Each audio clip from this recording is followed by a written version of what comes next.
नमस्कार सर्वांना. प्रश्नांत recipes and much more या आपल्या चॅनलवरती मी रेश्मा तुम्हा सर्वांचं मनापासून स्वागत करते. सध्या नवरात्रीचे उपवास चालू आहेत. बऱ्याच वेळा आपण साबुदाणा वडे बनवतो, पण ते बनवताना तेलात फुटतात. तर ते टाळण्यासाठी आज आपण साबुदाणा फ्रेंच फ्राईज बनवणार आहोत. तर त्यासाठी या ठिकाणी मी एक मोठी वाटी भरून साबुदाणा घेतलेला आहे. हा साबुदाणा मी रात्रभर भिजवलेला आहे. तुम्ही 4 ते 5 तास भिजवला तरी चालेल. त्याचबरोबर इथं पाव कप शेंगदाण्याचा मोठा कूट घेतलेला आहे. 2 बटाटे स्मॅश करून घेतलेले आहेत. 1 चमचा लाल तिखट, 2 ते 3 हिरव्या मिरच्या बारीक चिरून घेतलेल्या आहेत. मिरच्यांचा तिखटपणा बघून मिरची घ्यायची आहे आणि चवीनुसार मीठ आपल्याला लागणार आहे. तर या ठिकाणी आपण स्मॅश केलेला बटाटा, त्याचबरोबर साबुदाणा आणि सगळे जे काही जिन्नस आहेत, लाल तिखट, त्यानंतर हिरवी मिरची, आपलं शेंगदाण्याचा कूट आणि चवीनुसार मीठ या ठिकाणी आपल्याला घालायचं आहे आणि ह्याचा छानसा एक गोळा आपल्याला मळून घ्यायचा आहे. आता इथं कूट वापरत असताना काय करायचं आहे, तर जाडसर कूट वापरायचं आहे. अगदी बारीक केलेलं जे कूट आहे तर ते वापरायचं नाही. कारण का, तर जाडसर कूट असेल तर शेंगदाण्याचे जे आपले तुकडे असतात तर ते दाताखाली आल्यानंतर छान लागतं आणि म्हणून आपल्याला काय करायचं आहे, तर या ठिकाणी शेंगदाण्याचा मोठा कूट वापरायचा आहे. अगदी बारीक केलेला कूट वापरायचा नाही. तर बघा, उपवासाचे हे फ्रेंच फ्राईज आपल्याला बनवायला देखील सोपे आहेत आणि झटपट बनतात देखील. तर आपण याचा काय करूयात, सगळं मिश्रण व्यवस्थित मिक्स करून त्याचा एक गोळा बनवून घ्यायचा आहे. याच्यामध्ये पाणी वगैरे ॲड करायची गरज पडत नाही. साबुदाणा जर तुमचा चांगला भिजलेला असेल तर पटकन याचा गोळा बनतो आणि अगदीच साबुदाणा जर व्यवस्थित भिजलेला नसेल, खूप जास्त असा सुटसुटीत असेल, तर थोडासा पाण्याचा हात लावून तुम्ही हे मिश्रण मळू शकता. हे पीठ मळून घेऊ शकता. आणि साबुदाणा जर व्यवस्थित भिजलेला असेल तर पाण्याचा हात लावण्याची बिलकुल गरज पडत नाही. फक्त या ठिकाणी मीठ आपल्याला काय करायचं आहे, एकदा चेक करून घ्यायचं आहे. मीठ जर व्यवस्थित असेल तर आपण काय करायचं आहे, लगेचच याचा गोळा बनवून आपले जे काही फ्रेंच फ्राईज आहेत किंवा साबुदाण्याचे जे काही आपले फिंगर स्टिक्स आहेत तर ते आपण बनवायला घेणार आहोत. तर हा एक खूप छान पर्याय आहे. बऱ्याच वेळा आपल्याला साबुदाणे वडे खायला आवडतात, पण ते तेलामध्ये फुटतील का ह्याची भीती असते आणि ती भीती याच्यामुळं थोडीशी कमी होण्यासाठी मदत होते. इथं वडे आपण बनवत नाही आहोत, त्याच्यामुळं स्टिक्स आहेत, त्यामुळं ते तेलामध्ये फुटण्याची शक्यता इथं राहत नाही. लगेचच आपले हे फ्राईज बनवून तयार होतात. अगदी 10 ते 15 मिनटात तयार होणारी ही आपली रेसिपी आहे. तर आपले फ्राईज बनवून घेऊयात.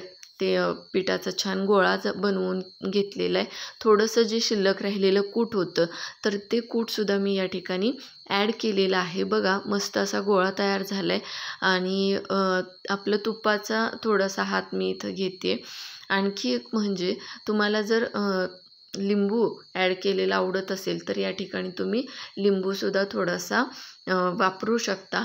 तुम्ही कोथिंबीर ॲड करू शकता. जर तुमच्याकडं चालत असेल तर जिरेसुद्धा तुम्ही यामध्ये ॲड करू शकता.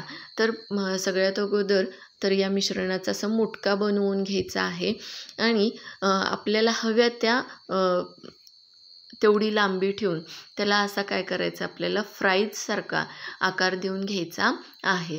चारी बाजूने चपटा आकार द्यायचा आहे आणि असे फ्राईज आपण सगळे बनवून घ्यायचे. हे स्टिक्स आपल्याला बनवून घ्यायचे आहेत.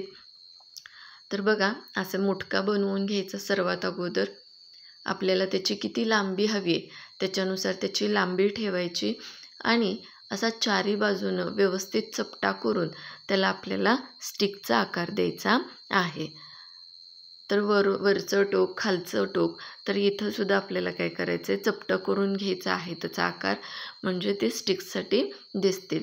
तर दुसऱ्या बाजूला या ठिकाणी कढईमध्ये तेल मी गरम करायला ठेवलेलं होतं. तेल चांगलं तापलेलं असावं, म्हणजे आपले फ्राईज काय होतील, तर चांगले व्यवस्थित तळले जातील, ते तेलामध्ये म्हणजे सुटणार नाहीत. तर आपली कढई केवढी आहे आणि त्याच्यामधलं तेल याचा अंदाज घेऊनच काय करायचे, हे फ्राईज कढईमध्ये तेल तळण्यासाठी सोडायचे आहेत आणि लगेचच हे फ्राईज पलटण्याची आपण घाई करायची नाही आहे.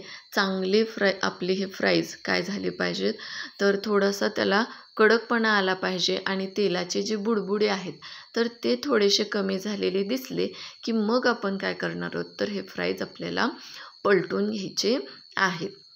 नाहीतर घाई केली की काय होतं, हे फ्राईज आपले तुटतात. तर त्यासाठी काळजी घ्यायची. तर बघा इथं बुडबुडे आपले बऱ्यापैकी आता कमी झालेले आहेत आणि मग आता आपण काय करणार आहोत, तर हे फ्राईज आपण पलटवून घेणार आहोत. तर बघा या ठिकाणी फ्राईजला आपल्या चांगला कडकपणा आलेला आहे, तुम्ही बघू शकताय. बघितल्याच लक्षात येतं. आणि इथं जर तुम्ही लाल तिखटाचा आणखी थोडासा जास्त वापर केला तर काय होईल, आपले फ्राईज छान लालसर दिसतात. मी थोडंसं लाल तिखट कमीच वापरलेलं आहे. तुम्हाला त्याचा कलर कसा हवा आहे त्याच्यानुसार तुम्ही लाल तिखट कमी जास्त केलं तरी चालेल. तर दोन्ही साईडनी म्हणजे चारी बाजूने काय झाले पाहिजेत, तर आपले फ्राईज व्यवस्थित तळले गेले पाहिजेत, याची आपण काळजी घ्यायची आहे. तर हे फ्राईज तळले जातात, कच्चे राहत नाहीत. तर त्यामुळं खूप जास्त काळजी घेण्याचं कारण नाही. या ठिकाणी आपले फ्राईज बघा, तुम्ही बघू शकताय त्याला कसा रंग आलेला आहे. दिसतात सुद्धा छान, चवसुद्धा छान होते आणि कोणत्याही प्रकारे तेलामध्ये फुटण्याची इथं भीती राहत नाही. तर फ्राईज बघू शकताय तुम्ही, त्याच्यातले बुडबुडे हे बऱ्यापैकी आता काय झालेले आहेत, तर कमी झालेले आहेत. जसजसे बुडबुडे कमी होतील तसतसा आपल्याला अंदाज येतो की आपले स्टिक्स काय झालेले आहेत, चांगले तळले जाऊ लागलेले आहेत.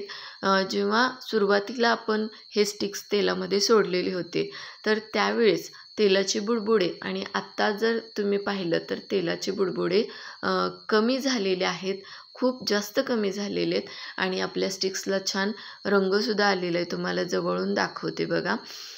तर या ठिकाणी आपण आपले हे स्टिक्स काय करायचे, तर आता काढून घ्यायचे आहेत.